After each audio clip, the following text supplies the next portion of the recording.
ಜನರ ಅವರ ದೈನಂದಿನ ಬದುಕಿನಲ್ಲಿ ಹಲವಾರು ರೀತಿಯ ಸಮಸ್ಯೆಗಳು ಬರುತ್ತೆ. ಕೆಲವರಿಗೆ ಮನೆ ಇಲ್ಲ ಅಂತ ಹೇಳೋದು, ಕೆಲವರಿಗೆ ವಿದ್ಯುತ್ ಶಕ್ತಿಯ ಸಮಸ್ಯೆ ಇರ್ಬೋದು, ಕೆಲವರಿಗೆ ರಸ್ತೆ ಸಂಪರ್ಕದ ಸಮಸ್ಯೆ ಇರ್ಬೋದು. ಹೀಗೆ ಹಲವಾರು ರೀತಿಯ ಸಮಸ್ಯೆಗಳು ಬರ್ತವೆ. ಬಂದಂಥ ಸಂದರ್ಭದಲ್ಲಿ ಈಗ ಪ್ರಮುಖವಾಗಿ ಇತ್ತೀಚಿನ ಒಂದು ಕೆಲವು ದಿನಗಳಿಂದ ಬರ್ತಾ ಇರ್ತಕ್ಕಂಥದ್ದು ಹಾಸ್ಟೆಲ್ಗಳು. ಯಾಕಂದರೆ ಶೈಕ್ಷಣಿಕ ವರ್ಷ ಪ್ರಾರಂಭ ಆದಮೇಲೆ ಹಾಸ್ಟೆಲ್ಗಳ ಒಂಚೂರು ಸೀಟ್ಗಳನ್ನ ಕೇಳ್ತಾ ಇರ್ತಾರೆ. ಜೊತೆಗೆ ಕೃಷಿಯ ಚಟುವಟಿಕೆ ಪ್ರಾರಂಭ ಆದ ಸಂದರ್ಭದಲ್ಲಿ ಈಗ ನಾಲೆ ಅಭಿವೃದ್ಧಿಯ ಕೆಲಸ ಕಾರ್ಯಗಳಿರ್ಬೋದು, ನೀರನ್ನು ಕೊಡಿಸುವಂಥದ್ದು ಇರ್ಬೋದು, ಈ ರೀತಿಯಾಗಿ ಭಾಳ ಪ್ರಮುಖವಾಗಿ ಸಮಸ್ಯೆಗಳು ಬಂದಿರತಕ್ಕಂಥದ್ದು. ಈಗ ನಮ್ಮ KR ನಗರ ವಿಧಾನಸಭಾ ಕ್ಷೇತ್ರದಲ್ಲಿ 2 ತಾಲೂಕು ಇದೆ, ಆಯಿತಾ. ಸಾಲಿಗ್ರಾಮ ಮತ್ತು KR ನಗರ ತಾಲೂಕು 2 ತಾಲೂಕಿನಲ್ಲಿ ಬಹುತೇಕ ಭಾಳಷ್ಟು ಎಲ್ಲ ಹಳ್ಳಿಗಳು ಕೂಡ ನಾನು ಚುನಾವಣೆ ಪೂರ್ವದಲ್ಲಿ ಭೇಟಿಯನ್ನು ಕೊಟ್ಟಿದ್ದೇನೆ. ನಾನು ಅವತ್ತಿನ ನನ್ನ ಕಣ್ಣಾರೆ ನೋಟ ಆಗಿರ್ತಕ್ಕಂಥದ್ದು ಸಾಕಷ್ಟು ರೀತಿಯಲ್ಲಿ ಅಭಿವೃದ್ಧಿ ಕೆಲಸ ಕಾರ್ಯಗಳು ಕುಂಠಿತ ಆಗಿರ್ತಕ್ಕಂಥದ್ದನ್ನ ನೋಡಿದ್ದೇನೆ. ಈಗಲೂ ಕೂಡ ನಾವು ಭೇಟಿಯನ್ನು ಕೊಡುವಂಥ ಸಂದರ್ಭದಲ್ಲಿ ಹಳ್ಳಿಗಳಲ್ಲಿ ನಮ್ಮ ರಸ್ತೆಗಳಾಗಬೇಕು, ಕುಡಿಯೋ ನೀರಿಗೆ ಸಂಪರ್ಕ ಬೇಕು, ಆಮೇಲೆ ವಿದ್ಯುತ್ ಶಕ್ತಿಯ ಸಮಸ್ಯೆ.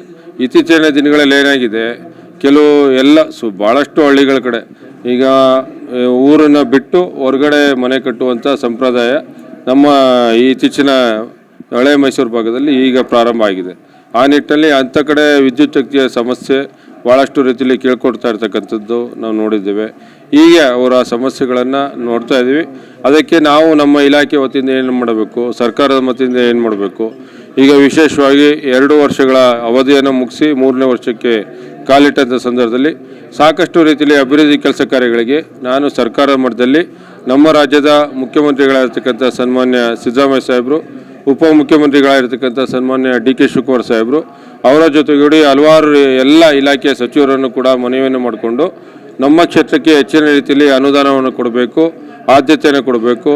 ಕಳೆದ 15 ವರ್ಷಗಳಿಂದ ಇಲ್ಲಿ ಕಾಂಗ್ರೆಸ್ ಪಕ್ಷದ ಒಬ್ಬ ಶಾಸಕರು ಇಲ್ಲದೇ ಇರತಕ್ಕಂಥ ಸಂದರ್ಭದಲ್ಲಿ ಕಾಂಗ್ರೆಸ್ ಪಕ್ಷಕ್ಕೆ ಹೆಚ್ಚಿನ ಮತಗಳು ಕೊಟ್ಟಿರ್ತಕ್ಕಂಥ ಹಳ್ಳಿಗಳಿಗೆ ಅಭಿವೃದ್ಧಿ ಕೆಲಸ ಕಾರ್ಯಗಳು ಕುಂಠಿತ ಆಗಿರ್ತಕ್ಕಂಥದ್ದು ನಾವು ಕಣ್ಣಾರೆ ನೋಡಿದ್ದೇವೆ. ಆ ನಿಟ್ಟಿನಲ್ಲಿ ತಾವು ವಿಶೇಷವಾಗಿ ನನ್ನ ಮನವಿಯನ್ನು ಸ್ಪಂದಿಸಿ ಹೆಚ್ಚಿಗೆ ಅನುದಾನವನ್ನು ಕೊಡಬೇಕಂತ ಕೇಳಿಕೊಂಡಂಥ ಸಂದರ್ಭದಲ್ಲಿ ಈಗ ವಿಶೇಷವಾಗಿ ನೀರಾವರಿ ಇಲಾಖೆಯಿಂದ ನಮ್ಮ ರಾಜ್ಯದ ಉಪಮುಖ್ಯಮಂತ್ರಿಗಳಾದ DK ಶಿವಕುಮಾರ್ ಸಾಹೇಬರು ಹೆಚ್ಚಿನ ರೀತಿಯಲ್ಲಿ ಅನುದಾನವನ್ನು ಕೊಟ್ಟಿದ್ದಾರೆ.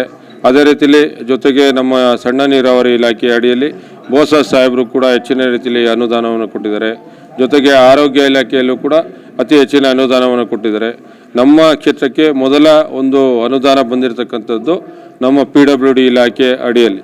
ಇವತ್ತು ನಿಮ್ಮೆಲ್ಲ ಗೊತ್ತಿರ್ಬೋದು, PWD ಇಲಾಖೆಯ ಸಚಿವರಾಗಿರ್ತಕ್ಕಂಥ ಸನ್ಮಾನ್ಯ ಸತೀಶ್ ಜಾರಕಿಹೊಳಿ ಸಾಹೇಬರು ಅವರೇ ಬಂದು ಖುದ್ದು ಒಂದು ಗುದ್ದಲಿ ಪೂಜೆ ಕೆಲಸ ಕಾರ್ಯಗಳನ್ನು ಮಾಡಿರ್ತಕ್ಕಂಥದ್ದನ್ನ ನೋಡಿದಿರ.